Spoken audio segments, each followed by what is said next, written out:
Happy New Year and welcome back. It's the Hook Podcast. Brailey Jones, Kevin Kissner. Kev, Merry Christmas, Happy New Year, Happy Kwanzaa, Happy everything. Happy everything. Yeah. How are you, my friend? I'm good. Santa came, was very good to me. He was. He was really good to me. What about you? I guess. You were on the naughty list. Dude, I'm 33. I don't really care about Christmas gifts anymore. Santa comes every year for me. Well, it's because you have nieces and nephews. I mean, so do I, but we weren't even home for Christmas, so it didn't matter.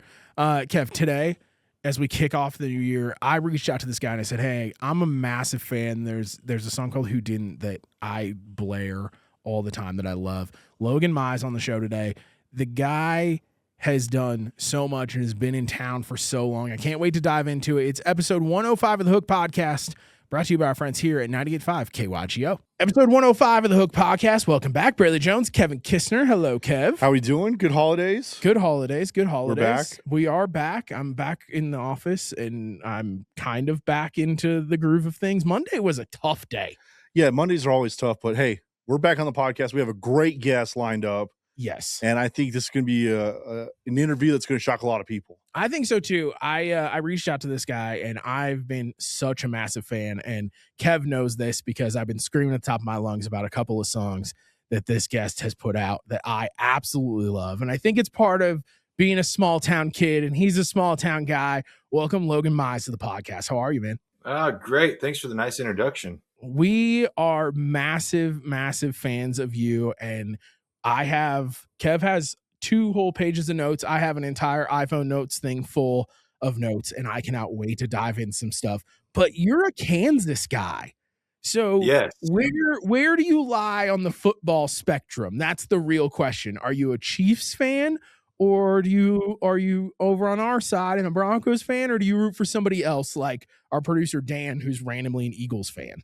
Yeah, well, I've been a Kansas City fan since birth. So it's but I was there for like the 1 in 13 seasons, man. So, and back again, we're back in that ballpark again now. But yeah, I've always been a Chiefs fan. Well, good. You've had to go through the John Elway years, and now we've had to live through the Patrick Mahomes years. But we got Bo Nix and Patrick Mahomes going back and forth. I think we're going to be even for a little bit now. Well, I don't know. Denver kicked Kansas City's butt. Was it twice this year? Yes. Yeah. So we'll take that. Yeah. How does a guy from Kansas make it all the way to Nashville? How's that journey start? Yeah. Well, so out of high school, I went to Southern Illinois University, and it was only like 3 hours up the road from Nashville.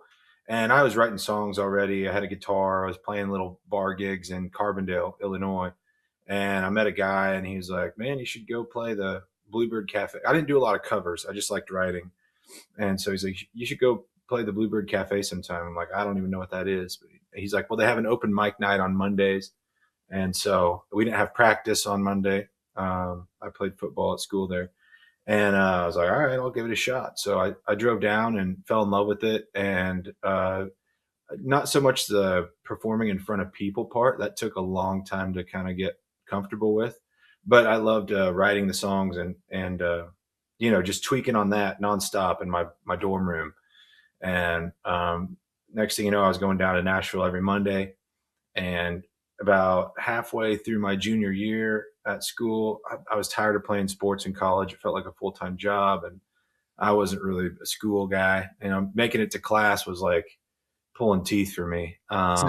Same. Yeah, I don't care, man. I'll go read a book if I want to learn something, So I dropped out, and I moved home to Kansas, and I was like, I need to know. Nashville is intimidating to me. There's so many good players and singers, and I was just this raw kind of, I didn't know what I was doing. I thought I needed to go get some formal education. So I went to Wichita State Music School for like 2 weeks, and I was like learning jazz guitar, and I was like, okay, this is over my head too. I'm just going to go to Nashville. So I had like $60 and an acoustic guitar and an overdrawn debit card, and drove out there one night and never left. Well, I live in Kansas now. I should be clear about that. but I was there for 12, 13 years. When you got to town, what was like your class? You know, Nashville has classes. Who was kind of the people that you were surrounding yourself with who have, you know, had success along with you along the way? Um, there's a lot of them. So a lot that you know wouldn't know their names. A lot of people don't know my name either.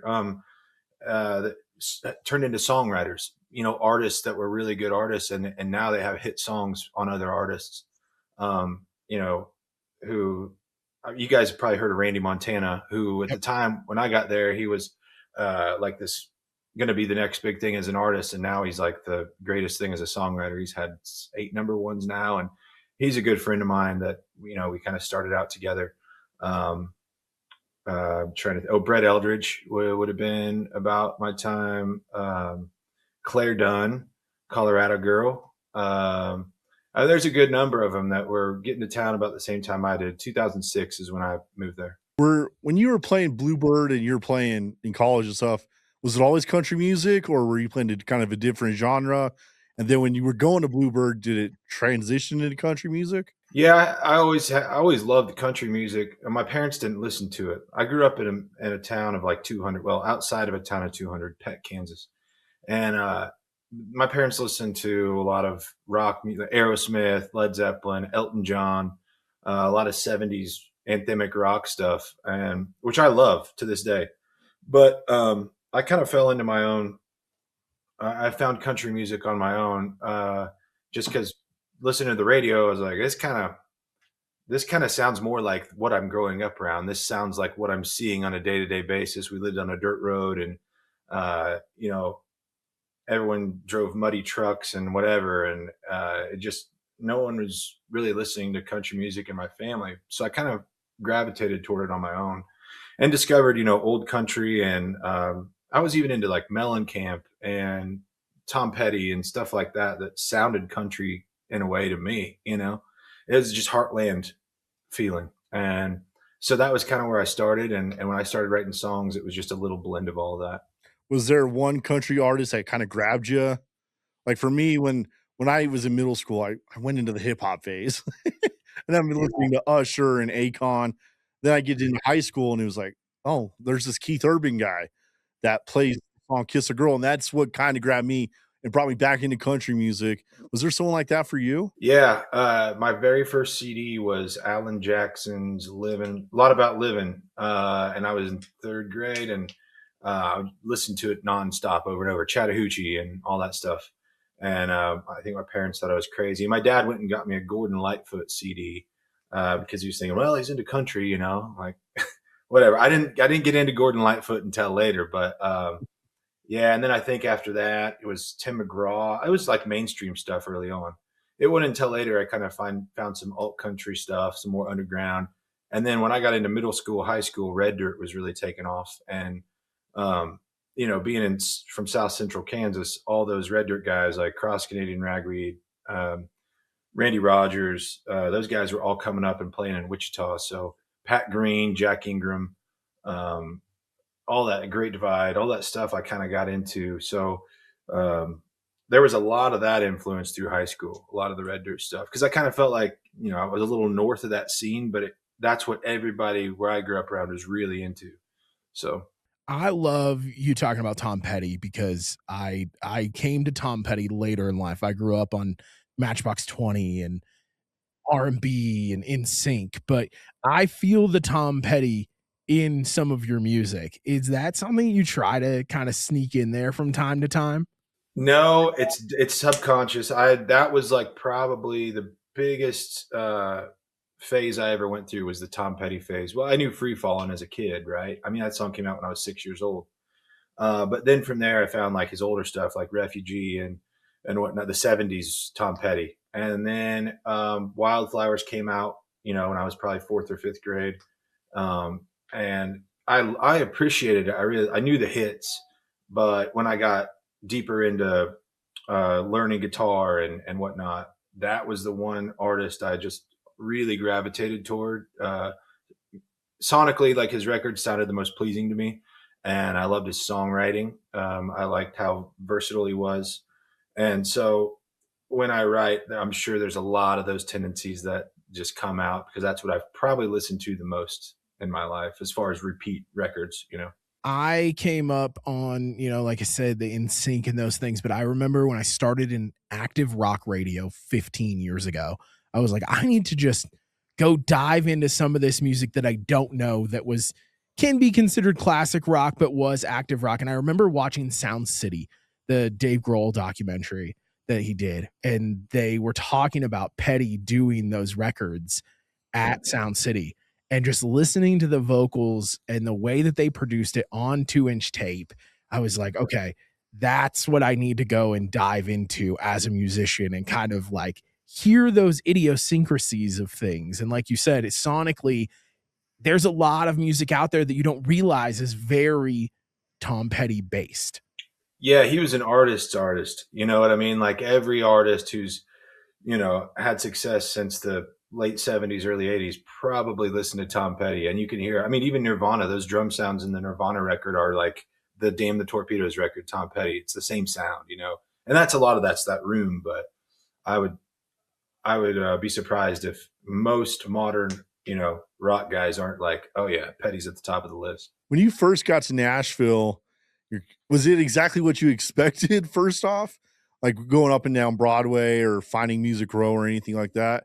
And then when did you kind of realize you're like, now this is the moment where I can fit into this town? It was intimidating at first, being a small town kid from Kansas. You look around and you go, everybody here's good. I was still learning what I was doing. I didn't move to Nashville with 1,000 gigs under my belt or 10,000 hours of practice. I moved there with some basic chordal knowledge on a guitar, and I was, could kind of get around on a piano. I'd maybe written 10, 15 songs.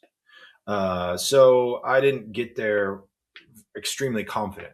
I was like, I'm going to work my way through this, and make all my mistakes at songwriters nights. And my first band I ever put together, full band, was in Nashville. I'd never played with a band outside of sitting in with a local band in Wichita or something like that. So it was hands-on. I just dove right in and kind of learned on the spot. Were you playing did you play any of the bars on Nashville or on Broadway? Yeah, I got fired from a lot of them. That might be the first time I've heard that on this show. I honestly don't know if I've heard anybody say that they've gotten fired. Well, when you're young and dumb and,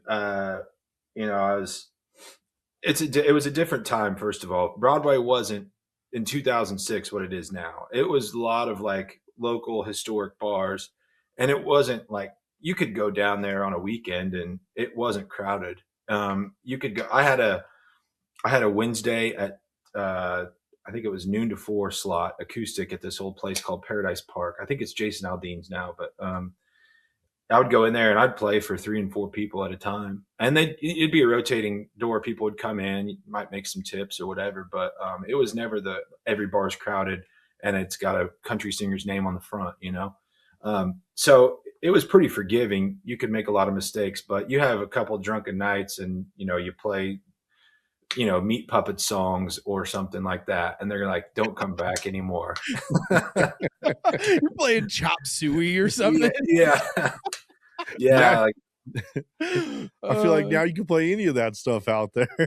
Oh yeah. You can do any of it now. Oh yeah. You can get away with anything down there anymore. You go from Taylor Swift to Blink 182 to Friends in Low Places. You're going to catch it all. Was there one person in your music career that kind of took you to that next level, kind of rocketed you to that next side and said, hey, I'm going to help you actually do this now?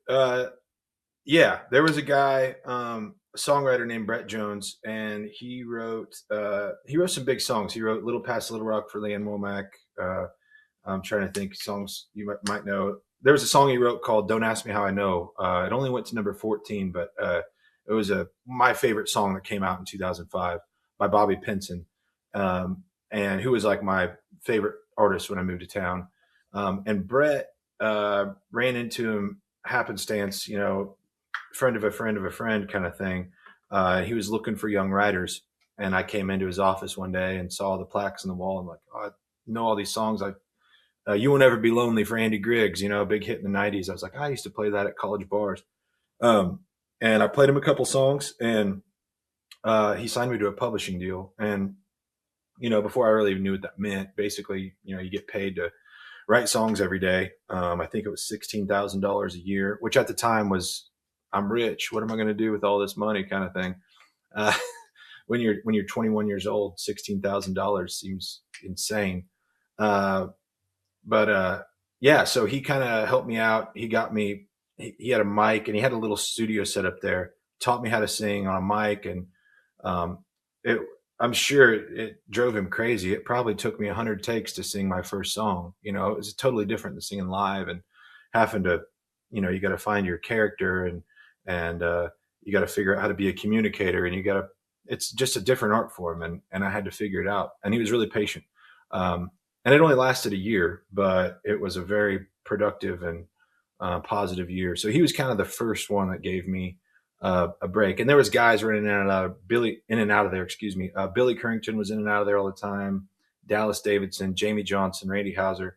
Those guys were all working downstairs writing with Dallas Davidson. So you kind of got to rub elbow with those dudes, and they were always really respectful to me. So, and you're seeing just massive success coming out of those guys too. So you're probably just like wanting to drive harder as you're rubbing elbows with those guys. Yeah. I mean, I was like the little, nobody there. I was there the day that they brought back the demo, back when demos got put on CDs of Honky Tonk Badonkadonk. And Jamie and Dallas and Randy had just written it, and they were pitching it, and Trace Adkins was going to cut it and put a girl in it. I remember hearing that demo right when it got turned in for Brooks and Dunn. So getting to see some cool stuff like that was really fun. It was, my eyes were like, just, I'm taking it all in. I was learning. When you first hear Honky Tonk Badonkadonk, what's your reaction when you first hear that demo? Well, Jamie Johnson was singing it, if I remember right, and he's just, anything he says is so believable. Like so you hear Jamie singing it, and you're like, hell yeah, that's right, Jamie. I mean, the dude is like he's a legend. So when you hear Jamie singing it just makes sense. But it's crazy how that song blew up and got hip hop remixed and all that stuff. So, but yeah, hearing the original demos of some of those songs is pretty wild. I actually just saw Jamie do a podcast like a couple weeks ago talking about Honky Tonk Badonkadonk, and he said that they were sitting in a bar, and there was a girl out on the dance floor, and she had a big old butt, and every time that she would change up the cadence of the dance, the entire dance floor would change. And Dallas looked at him and he said, man, look at that. And he goes, yeah. Or somebody said, yeah, that's a badonkadonk. And Jamie goes, yeah, that is a badonkadonk. And Dallas says, yeah, that's a honky tonk badonkadonk. And they all looked at each other, and Jamie's like, I guess. Yeah. Let's go. Yeah. Then I threw out the line of and then slap your grandma, and everybody looked at me, and then we all started laughing, and we just thought nobody would ever hear this. Yeah, I think they were at the Wild Horse Saloon, if I remember right, when they wrote that. I think that's exactly where they were, which is so funny. Man, so after your first publishing deal, what was the gap like between your next publishing deal and then signing your record deal and moving into that radio landscape? So after my first one ended, I was kind of back to the drawing board. I went back to, I worked a ton of odd jobs. I had a CDL driver's license, so I could go drive big rigs and stuff like that. I drove party buses. I worked landscaping, and weed-eated ditches in Smyrna. I mean, I was kind of just jumping from job to job, and then on the side, I would just walk from publishing company to publishing company and play in my demos, and then I'd try to write as much as I could during the week, usually in the evenings after work. And I was kind of scrapping by, like, just making enough to pay for gas in my truck. And, I was crashing on couches and whatnot. I got evicted from the house I was living in. So I was kind of bouncing around.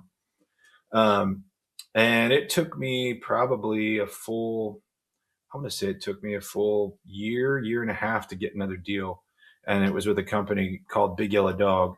And I'd met with him 3 times. And on my 4th meeting, I came in and was kind of like, hey, look, I'm going to make you listen to this. I didn't even get to go in the main office the first 3 times. It was just the front desk girl. And she was like, yeah, okay, cool. And we're not interested. And the 4th time I was like, let me at least go back to the main office. And a woman named Carla Wallace ran that company for years. And I walked in and she listened to it and she said, well, tell me how she has a thick Southern accent. She was like, tell me how you're any different than Dierks Bentley.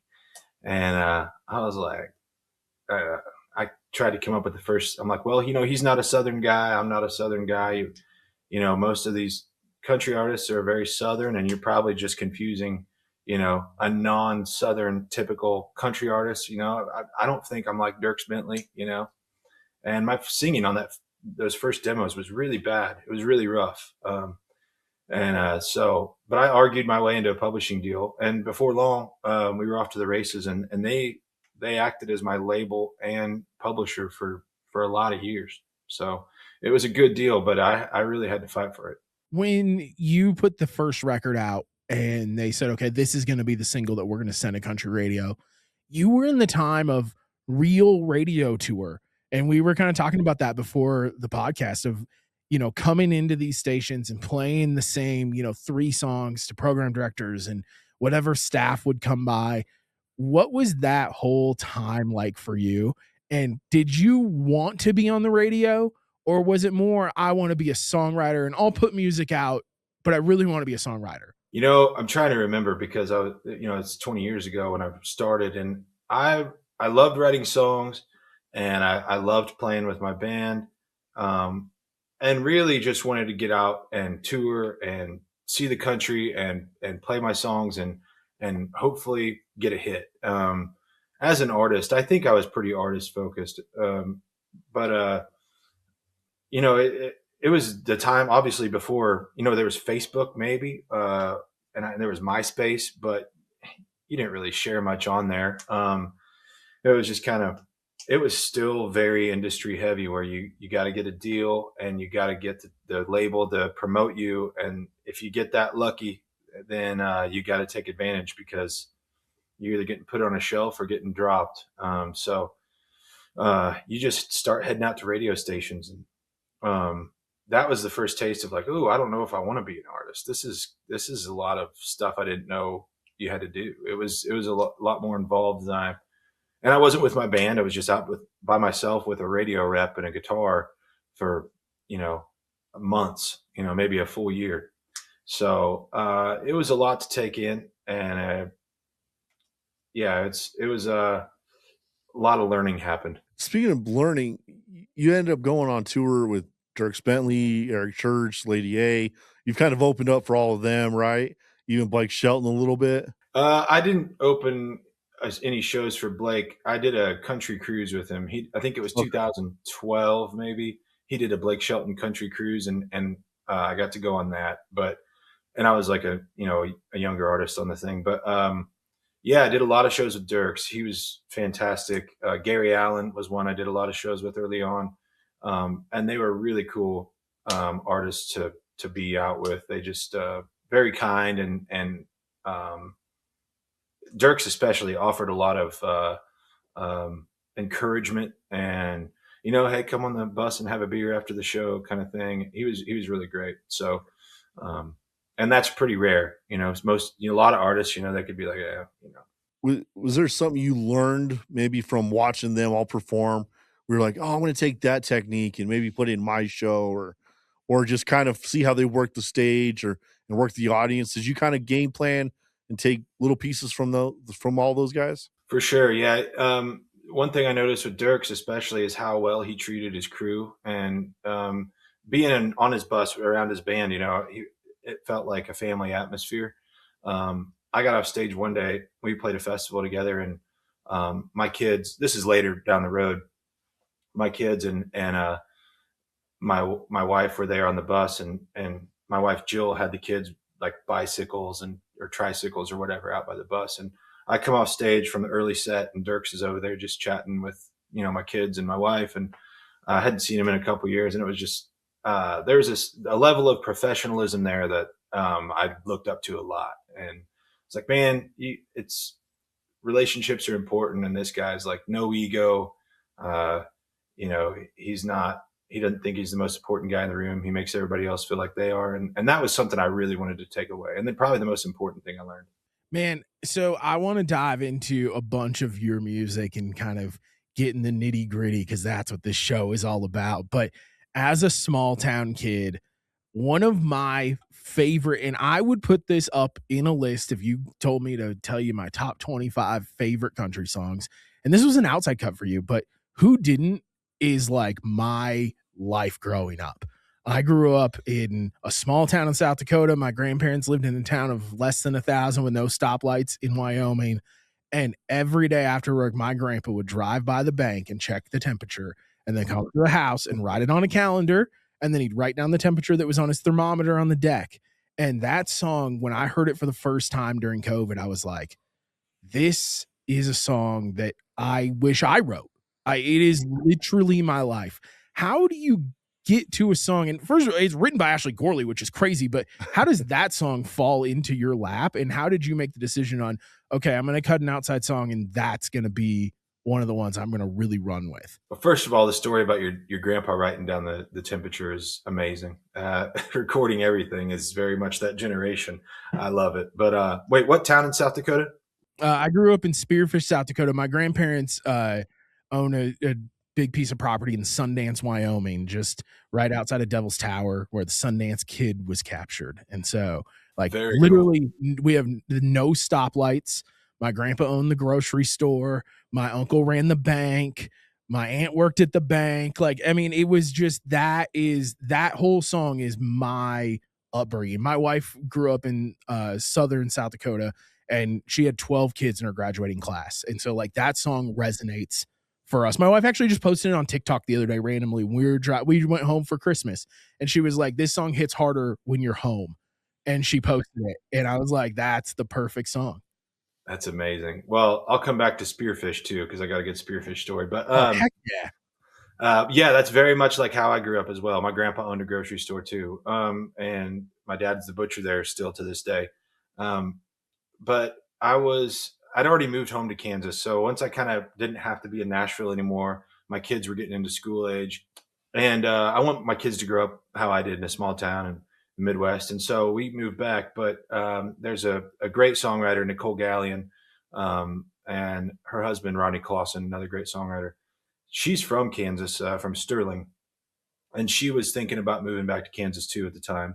So she was had already built a house here and was kind of back and forth. I was still back and forth from Nashville to Wichita all the time. So I was on an early morning flight headed to Nashville, and she happened to be sitting in the row right in front of me. And she kind of turned around, and we were like, we'd written before. And she's like, hey. And the plane broke down. So they kicked us all off the plane, and we both had to make it to Nashville that day. So the only flight we could find was out of Kansas City, which is a 3.5 hour drive from where we're both at.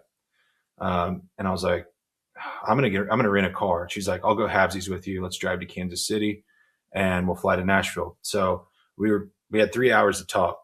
And on the drive, she asked what I was doing. I said, I'm making a record right now. I got to go finish vocals on it. She's like, oh, I got a song for you. And I was like, okay, great. I'd love to cut a Nicole Gallion song. And she sent me Who Didn't. And I was listening to it on my way to the studio. And I'm like, oh my God, I have to have this song on the record. It's exactly how I grew up. It's exactly how she grew up as well in Sterling.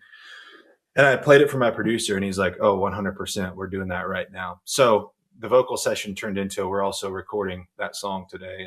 And so that's how it happened. I love that song. Like I remember where I was when I heard it for the first time. I was literally on a plane to Sioux Falls randomly, going to a funeral, and it came up on Spotify. And I was always a big fan of you, and I was like, I'm gonna check this out. And then I heard it, and I played it for my wife, and she was like, holy crap, like that is the song. That is literally how we both grew up, which is crazy. Now I got to know your Spearfish story, because not many people know where the heck I'm from. Yeah, we played in Spearfish. This is years, probably 2017 or so, 2016, 17. And I used to carry mopeds in my trailer behind the bus. And we had several of them just to get around. And once the bus is parked at a festival, you're in the middle of South Dakota, Wyoming, whatever. There's not a gas station. You want some water, you want some beef jerky, some beer, whatever. There's no way to get it unless you can track a runner down, right? So we started carrying mopeds, and it was during Sturgis. So I just went running, and I was in these little kind of bright orange pink running shorts and a cut off like t-shirt. And I wanted to go, I can't remember what I was wanting to track down, probably water or beer. And I got the moped out, and I'm riding down the road, and I kind of start going up this pass. I'm just like going to cruise around and check it out. And there was a lot of Harley riders out. And I think they thought I was like mocking them on my moped, my little shorts, you know? And at one point I was like, somebody's going to track me down and try to fight me, you know? So that was kind of my Spearfish story. Do you remember where you played? Was it a little bar on Main Street at the end of the street? It was on Main Street. I remember the day. It was hot. It would have been like late summer, if I remember right. Well, that's when Sturgis. Was the stage in the back of the bar? Back of the bar? Back of the bar? Back corner, right? Yep, back corner. So crazy. That's where I met my wife. No kidding. Yes. Yep. Z Bar. That is where I met Z my Bar. wife. That's it. Yes. I met my wife in 2016 in Z Bar. I was in a rock band, and we played our last show of our tour there. And our drummer and her roommate had met, and they were out smoking a cigarette or something. And I was sitting on the pool table waiting for him to come back, and she was waiting for her to come back. And that's where I met my wife. That's incredible. Well, I'm glad I brought that story up then. That's wild. It is crazy. And it's not even a bar anymore, but that is, when you said that, it made me think back to where, because I think I saw you there. I literally think my wife and I came to that show. No kidding. Yeah, which is insane. Yeah, man, what a while. And Kev's even been to Spearfish. I took Kev to Spearfish a couple years ago. No, you haven't. But Kev got to go and see my hometown and hang out. And so, yeah, it's crazy. That's a insane, coincidence. Yeah, no kidding. Yeah, man. Kev, you got. Yeah, I have nothing to follow that up with. That's how it goes, man. When you put out Who Didn't, it was in a weird time. It was in a very, very strange time of like just post-COVID, and radio was kind of weird at the time. Like, I legitimately screamed from the rooftops for a long time, even to Kev, that could have been a massive, massive song for you. It was a really weird time. I just left. So I had a deal at Atlantic. I moved. My first record deal was at Sony, Nashville, and I moved to Atlantic, New York, and had a song called "Better Off Gone" from a previous record. And then when COVID happened, I was in the middle of making the record "Still That Kid," which Who Didn't was on. There's another song called "Grew Apart" on there, and "Grew Apart" was the one that took off. And that was right in the middle of COVID and TikTok. And I didn't really grasp what all that was. Honestly, I'd been on the road at that point for 10, 11 years, and I was burnt out. And so when my entire year got canceled, I mean, I don't know how many 150, 200 dates are on the books for 2020. We had festivals in Europe. We were all over Canada and the US, and it was going to be a busy year. And when everything got pulled off the schedule, we had just built our house in Kansas, and I was like, I'm just going to enjoy this year with my family. I'm going to plant a garden. And my manager's calling me. He's like, dude, your song just blew up on TikTok. I'm like, what's TikTok? He's like, you have an account. You must have set one up at some point. Sure enough, I'd posted that maybe a couple of times on there. I didn't really remember what it was. And, sure enough, I look, and the song is just kind of, the sound usage on it is crazy, but I didn't really understand at the time what it was going to turn into. And so I didn't really use it to its full potential. And, looking back on it, I was happy for the break, but I did not see how a lot of artists were taking that time and moving their careers to basically online. I was just waiting for touring to pick back up again, and for a record label to, say, okay, Grew Apart's taking off now. We're going to go put you back on radio tour or whatever. And that's completely my fault. I just, when you start your career a certain way and the industry does a 180 and changes how it works, I just was too slow to pick up on it and whatnot. But yeah, it was a weird time. Well, you mentioned Better Off Gone, over 100 million streams. Is this your biggest song yet? Do you feel like it's your most powerful song? And how did that kind of come together? It's either that one or Grew Apart. I can't remember the numbers on them, but yeah, Better Off Gone was, we were working on a record called Comeback Road, and there was a couple songs on there that I thought were for sure going to be singles. There's a song called Somebody to Thank and a song called Life is a Party. And there was another one I can't remember right off the top of my head, but one of those last minute songs, my publisher called me in and she was like, hey, check out this demo, this Donovan Woods demo.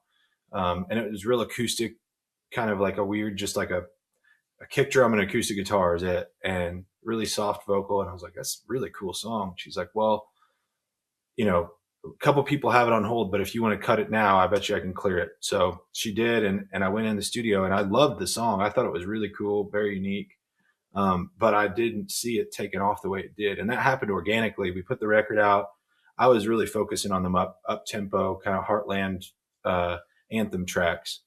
And organically that song just started streaming like crazy. And that's how I ended up making the transition over to Atlantic Records, and then went back on radio tour.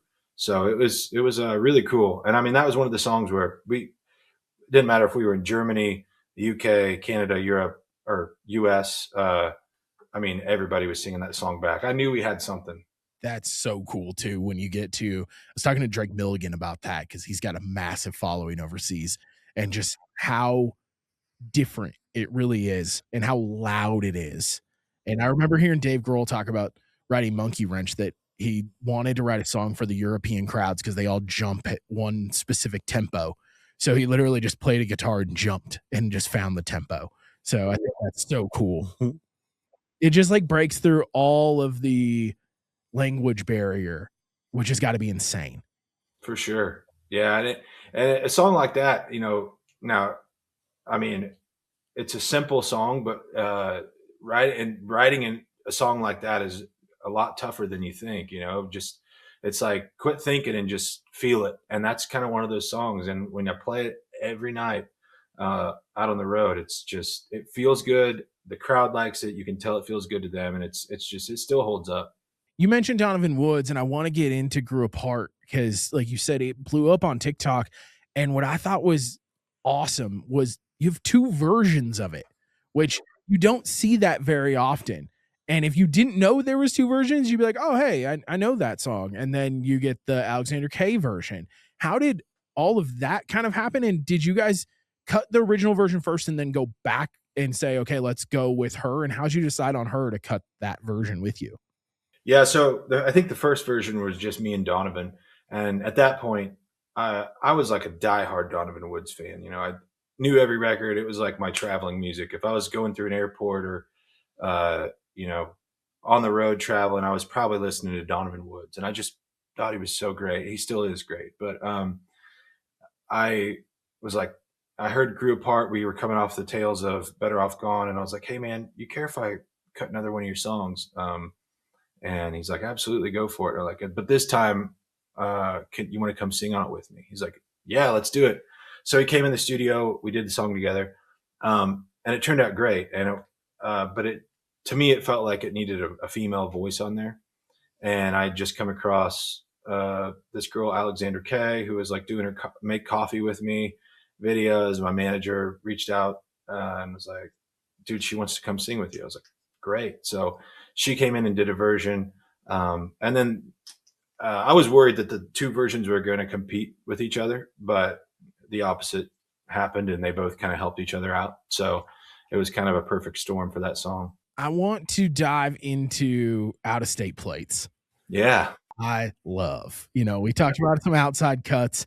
I want to get into the nitty-gritty, and also I have some deep cuts that I want to talk about as well, but that's just because I'm nerdy and I am a big fan. So, Out of State Plates is one of those songs, like, I remember hearing it. We used to do a music show, and we played it, and I said, "Hey, Kev, check this out." And he was like, "What is this?" And I said, "It's Logan Mize." He's like, "I like Logan Mize. Let's play this." And so we played it. That is a song that, again, a small town song. If you are not from a small town, it doesn't, maybe it does resonate, but it doesn't resonate as hard as if you came from a small town. Can we dive into that one real quick? Yeah. So Dan Agee, who I've worked with forever, great producer. Comeback Road, I think, was the first record I did with him. But just going into write with Dan, we always start with a groove or a guitar lick or something like that. And typically, like 60 to 70% of the time, I'm like, get the baritone guitar out, play something cool. And then I'll sit there and I'll write lyrics and hum melodies, and he'll work on the track and whatnot. But that was one where he went in and he had that cool little baritone riff at the top. And I was like, this sounds like Out of State Plates. And so my friend Kyle Sturrock was there, who's having a ton of success right now as a writer. But one of my favorite writers right now. Oh, he's the best. He comes out to Kansas and writes with me, and he wrote some new tunes on an upcoming record with me out here at my studio in Kansas. But yeah, he's super talented. And me and Kyle and Dan sat there and wrote that song really quick. It just something fun. It's like a little traveling song, and we decided halfway through, we're like, man, let's just make it stripped down. We don't need a big drum kit on here or anything. It's just the baritone guitar and some percussion and a vocal. So I love that song. There was one point in your career that I think a lot of people, when they get into country music and they become an artist, one of the coolest things they get to do is perform at the Grand Ole Opry. And you've had the chance to do that, right? What was that moment like, getting that phone call or getting that message that says you're going to perform at the Opry? And what was it like stepping into that circle? Like, did you step in it during rehearsals, or did you wait until actually your performance? I did it in rehearsals, and it was, a couple hours before the show, and it was my first time ever on stage there. And I just was going to go up and rehearse with the band.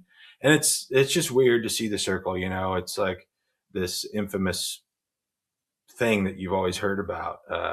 So yeah, I walk up to it. It was like Field of Dreams, like, do I step in it or not? And they're like, just step in the damn, it's just a bunch of wood, It was cool to me, man. And the way I found out was they called my wife first. And so she told my kids, and they got home from school one day, and, she was recording, and she's like, come on out here. The kids want to tell you something. And so I, go out in the living room, and the kids are, they've delivered the news to me. And it was such I kind of got, my heart started beating real fast. I got nervous, it was a really cool moment. I feel like every time I've seen artists post the videos on Facebook or Instagram or anything, I start tearing up, because I'm like, people don't realize how special that moment is. Oh man. And stepping in a circle, I think we were talking to Jordan Rager, and I said, so when you step in that circle, it's like standing at home plate at Fenway Park. Like, Babe Ruth has stood here, Mickey Mantle, and then you think of now country artists, Garth Brooks, Jason Aldean, Keith Urban, like all of these guys have stood in that circle. It's just so holy. It really is. Yeah, it's intimidating, but it kind of feels like, it took me 2020, so it took me 16 years from the time I moved to town to play the Opry stage, which made it even cooler, because it was a dogfight for me to get there. And you almost feel like, okay, it's not me against the world anymore. Like these people have said, all right, you're part of the club now. We see you, we see what you're doing. And that's a cool feeling. I don't care what anybody says, man, to feel like your peers or people have kind of given you a nod. It feels good, and you don't feel like as much of an outsider, and it's fun. We went to the Opry for Kev's birthday a couple years ago and did the tour, and we got to the point where they're like, okay, you can step in the circle and take a picture. And my wife and I were both like, nope, not doing it. Like I always said that the only way I'm stepping in the circle is if I am there to do something. And maybe it's the musician in me and the creative in me. But since we've been off, I got to do a project at the Opry in November and go and do some photos with our program director here at KYGO. And there is nothing more nerve-wracking than going down that one-way dead-end street, getting to the guy who holds the crossing guard there at the back gate, parking in one of those parking spots, walking in the artist entrance, and then praying that your credentials are correct, even though they let you in the artist parking lot, that your credentials are correct at the guy who's been sitting at that desk right inside the door for the last 50 years. Yeah. Walking out there, the curtain was shut, and I stood out there for about 5 minutes with Sean, and he said, "Are you going to step in the circle?" And I said, I don't think so. He goes, "Dude, you're here. We're doing it. We're here for something. You got to do it." And so as the crowd was filling in and the curtain was shut, I got to stand in the circle for about 5 minutes and just kind of take it all in. And like Kev said, I've done some really cool things in this business, and there isn't much that tops that. There's some energy there, right? You can feel it. Yeah, in backstage, there's energy and the kindness from the Opry team, and just kind of, we were in the duos dressing room, and we had a conversation for a couple of minutes when we were out on stage about how much, as country music fans, the Opry means to Sean and I. And then we left, and you'll know this because you've been back there, but there's those lockers that are, when you walk off the stage and you go by those dressing rooms, there's that one little entryway there that has the lockers, and there's all the quotes from the Opry members across the ceiling that are all about how much the Opry means to country music. And like, that energy kind of like, fills you up. It's crazy. Worst/best feeling sitting backstage was when it was about time for me to perform, and like, they'll come get you. They'll give you all right, you got 10 minutes or whatever. And then they got to walk you up, and you stand side stage, and you're just going, "Oh, I hope I don't mess this up," Oh man, we stood there, and Mark Wills was there, and he gets up and he played Alyssa Lies as I'm standing backstage, and I'm like, or no, he played Don't Laugh at Me. And I'm like losing it side stage. I mean, losing it. And then he plays like 19 something, and I'm just like, oh my gosh. And Don Schlitz was there, and he got up and he played the 3 songs. He played 3 songs. He played Forever and Ever Amen. He played When You Say Nothing at All. And there was another, The Gambler. And those were the 3 songs he played. And I was just like, what is life right now? As you're watching that monitor on the side stage, you're like, what is going on? This is insanity. Yeah, it's cool. What songs did you play up there? I played a song called It's About Time, which is on a record called Welcome to Prairieville. That was my first song I played. And then I played, God, what did I play? I probably played Better Off Gone, I would assume was the second song I played. And then I got to go back and do the Christmas show that year, and did a song I wrote with my wife, Jill, called Wrapped. It was just on a Christmas record. So I've done it twice, and yeah, it was by far one of the coolest things ever. Do you have a song, I mean, as like a songwriter too, is there a song you have out there that you're like, this is probably my favorite song, but I probably won't release it? Or maybe it has been a song that you have released. Is there one song that just stands out more than any other song that you've ever written?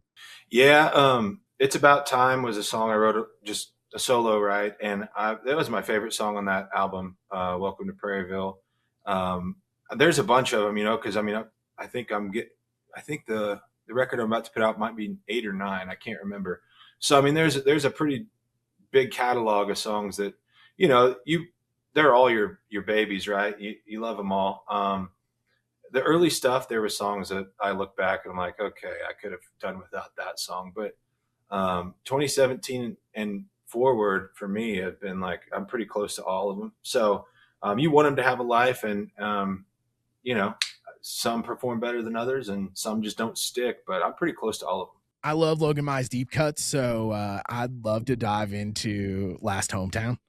Yeah. I mean, dude, I just again massive fan, but the production, the writing, the story, something that I love about your music is that it creates a movie in your head, and story songs just don't come about much anymore.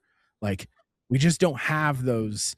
I think about The Truth, and I think about Forever and Ever Amen and songs like that. I would love to dive into Last Hometown real quick.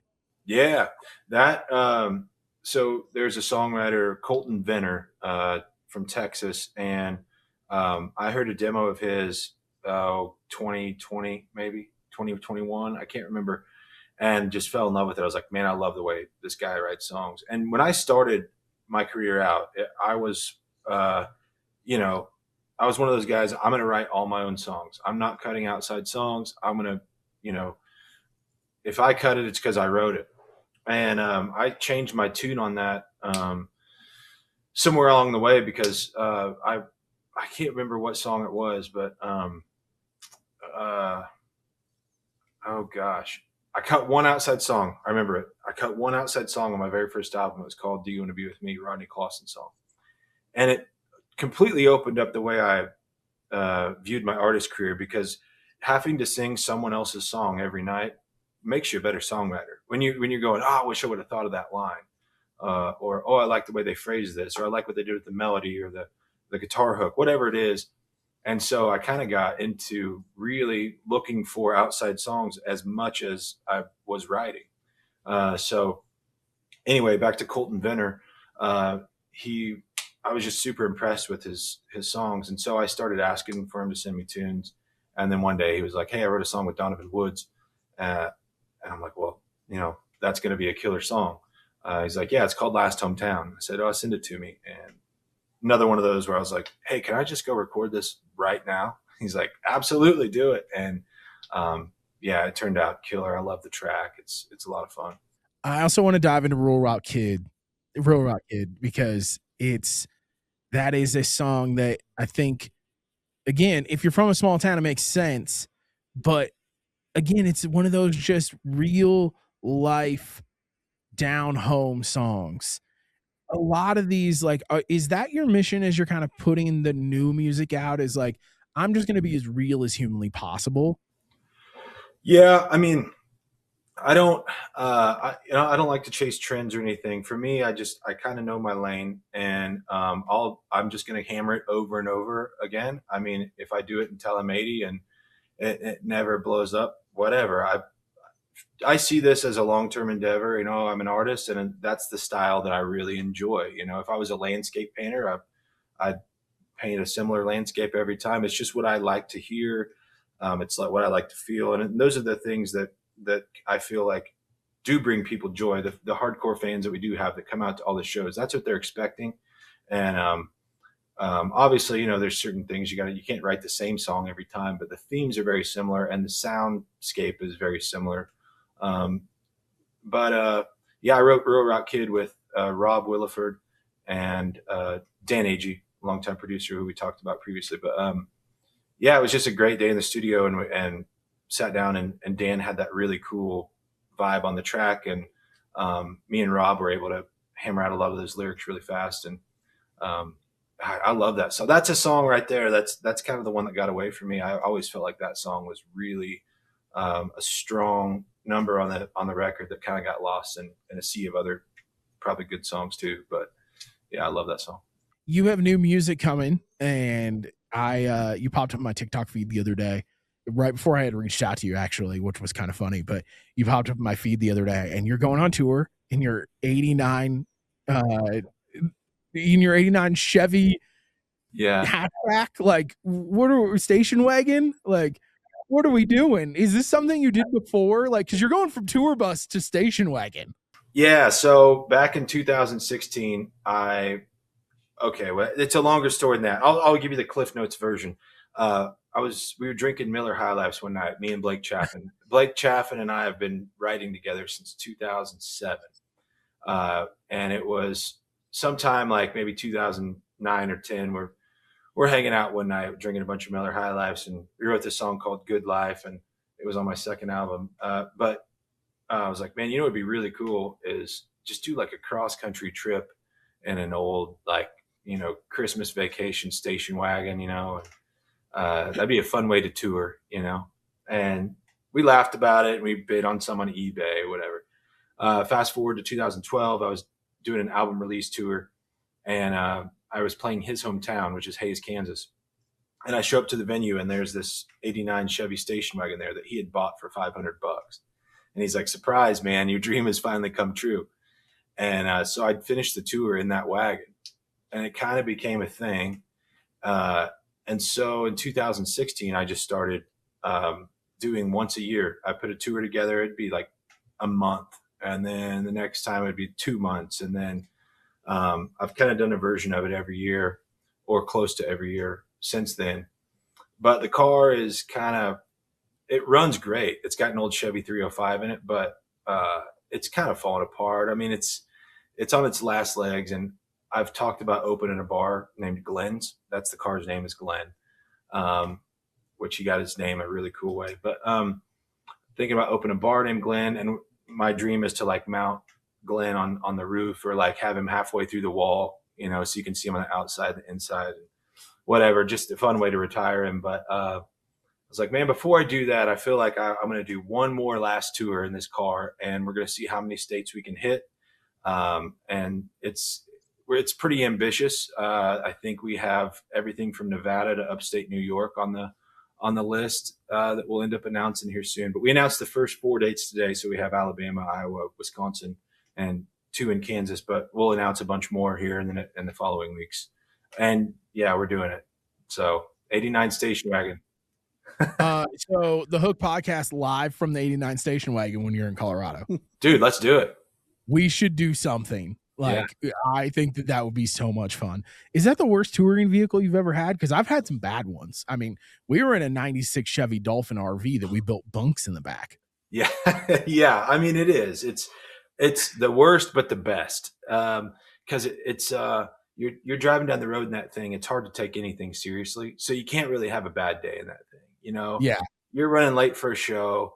It's like, well, if we stop at Chili's and get some ribs, like, they're just going to be like, it's okay. They're in an 89 station wagon, you know, and it's fun. You the most like redneck things too, which is great. I mean, you could have the most ridiculous stickers. Like, we'll get you a Hook podcast sticker we can stick on the back. We've got them in very random places. Kev stuck one in the middle of the mirror in Live Oak one time, and every songwriter in town was texting me going, the middle of the mirror, really? Like, seriously? See, it works. Man, new music though on the way, and you've been teasing stuff like crazy, and you're on the TikTok, which seems to be working out really well. What should we expect on this new record, and when should we expect something from the new record? Yeah, so I just I've been with the same company for 16 years, Big Yellow Dog, and we've upstreamed to Atlantic and Sony before, but they've always acted as my label. They just they're done, so they just got out of the business, and so at the start of the new year, I'm completely a free agent, independent. So I'm working on distribution right now for the album, which I have meetings next week, and so I'll know who I'm going with for getting the album distributed. So once I do that, I'll have a release date that I'll announce for a first single and whatnot. But yeah, it's this record was done completely in Kansas. We recorded it in the Flint Hills at an abandoned schoolhouse. Me and my road band. And it was just 10 songs that we didn't really premeditate the songs we brought in. I sent the band a hard drive with 40 or 50 songs on it. And I was like, all right, here's a bunch of new songs. And so they kind of knew them going in. And then we got, I had this thing where I make cowboy coffee. I don't know if you've had cowboy coffee, but I'm sure you have, being from South Dakota. But we made cowboy coffee. We had a cooler of beer, and it was just a fun thing to do in an old schoolhouse. And we'd sit there and listen through songs, and the drummer or whatever would be in there getting drum sounds, and me and the bass player would sit in there and be like, let's chart this one up. And we'd chart the song out, take it in, and all right, hit record, and that's how we made the record. And so it's the most earthy, probably organic, I guess you could say, sounding thing we've done. We recorded it on an old analog Midas board, and it was a lot of fun. And it's my favorite one to date. Artists always say that, right? But this is the most memorable one. The process of making it. So yeah, you're not the first person I've heard say that they've went out to somewhere and they love the record. I'm a massive fan of Need to Breathe, and they went to a cabin in the woods and cut a whole entire record. And they always say that that's like their favorite record because they got to just relax and enjoy the process. And I think they did it in analog, and there's something special about not having the grind of I'm going to go in and I'm going to cut this and we're going to get out. Yeah. Well, when you have families and stuff, you get done every day at 5 at the studio. It's back home in your normal routine. And that's how making records has always been for me. And there's nothing wrong with that, but it's just a job. It's a 9 to 5 where you get in the morning and then you go home at night and come back the next morning. So this was different, where every evening when you finish up, you go back to the Airbnb with the band and you talk about what you did that day, you listen through it, and then, okay, here's what we're going to do tomorrow.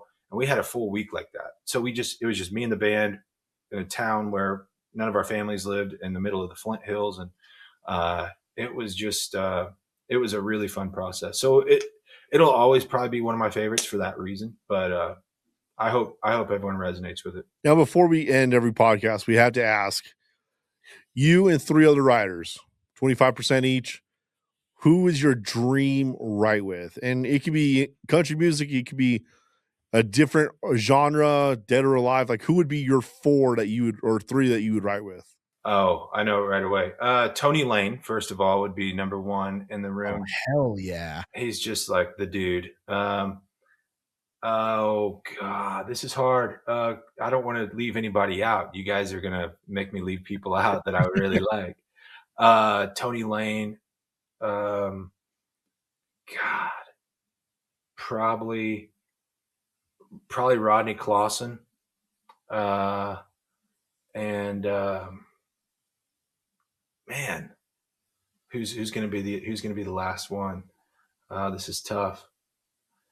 Let's go with Randy Montana. What a great group. I like it. Holy hits, Batman. I mean, Rodney Clausen wrote American Kids, and that's my favorite song. So I think that'd be a good record. That'd be a great record. It would sound so good. You'd have like you'd have that Kenny Chesney feel, but also that Luke Combs thing. And, holy cow. I left off too many people, though. Nick Walsh, Kyle Sturrock, Colton Venner. I mean, there's so many great writers that I write with. It'd be great either way you cut it up. But we used to have to put rules on it for a while. We had to say when all of our friends were having like massive success, you have to say that you couldn't have Ashley Gorley, Ben Johnson, or Hunter Phelps. That was like the rule. Or Hardy. Those were the 4 you couldn't have. Man, well, thank you so much for joining the show. We could have done this for 3 hours. I mean, I have all sorts of deep cut Logan Mize songs that I love, but you are welcome here anytime. And man, we hope that you're bringing the station wagon to Colorado, because we will be out in full force to come see the show. Perfect. Yeah, I know we got to get through Colorado, because I know we have one in Nevada already. So I don't see why we wouldn't stop in Denver or Fort Collins or somewhere near. So let's do it. Well, we'll make it happen. I will. I'll hit you up. We'll make it happen. We'll do something. Heck, we'll put on a dang show. Why not? Why not? Let's do it, man. We have a local artist here that is in our 90s country band, and I hit him up and I was like, hey, we're having Logan Mize on the show today. And he was like, dude, I love Logan Mize. If he plays here, can you get him to let me open? And I was like, I don't know, but I know that he's a massive fan. So, well, thank you. That means a lot. Tell him thank you. But I appreciate you guys having me on. You guys are great. I could sit here and chat with you about small town South Dakota for another hour. So I love it, man. Well, you're welcome here anytime. And when the new record comes out, let's do it again. We love to do deep dives on records. So when the record comes out, let's do it again. And you're welcome here anytime. Thank you so much. Dude, thank you, brother. I appreciate it. Kev, 20 years plus in the music business. They say Nashville is a 10-year town, and he had success at 10 years, but 20 years in, he's still grinding it out and just putting out great music. Seems like it's a 20-year town. It does. I mean, to do something for 20 years consistently just shows you how much passion you have